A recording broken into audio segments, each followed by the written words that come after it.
സ്നേഹം നിറഞ്ഞ പ്രിയ സഹോദരരെ, മദർ ഏലീശോ അമ്മയുടെ വാഴ്ത്തപ്പെട്ട പദവിയിലേക്കുള്ള പ്രയാണത്തിന്റെ പൂർത്തീകരണത്തിലേക്ക് എത്തിക്കൊണ്ടിരിക്കുന്ന കാലയളവാണല്ലോ ഇത്.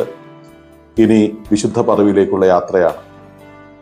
TOCD സഭയുടെ പ്രഥമ സന്യാസിനിയും നമ്മുടെ സന്യസ്തരുടെ സഭയുടെ ആരംഭം കുറിച്ചവളുമായ പുകൾപുറ്റ ഏലീശോ അമ്മയുടെ നാമത്തെ നമുക്ക് മഹത്വപ്പെടുത്താൻ ദൈവം തന്നിരിക്കുന്ന നല്ലൊരു അവസരമാണിത്.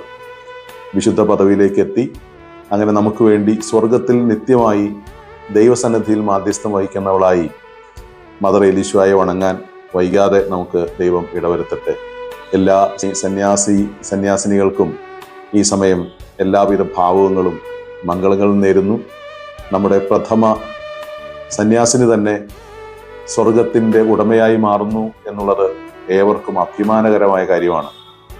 അവരുടെ പാത പിന്തുടരാൻ നമ്മളെല്ലാവരെയും ദൈവം അനുഗ്രഹിക്കട്ടെ എന്ന് പ്രത്യേകം പ്രാർത്ഥിച്ചുകൊണ്ട് എല്ലാവർക്കും നന്മകൾ നേരുന്നു. Father Sebastian Karukappally, Yudapuram, Angamaly.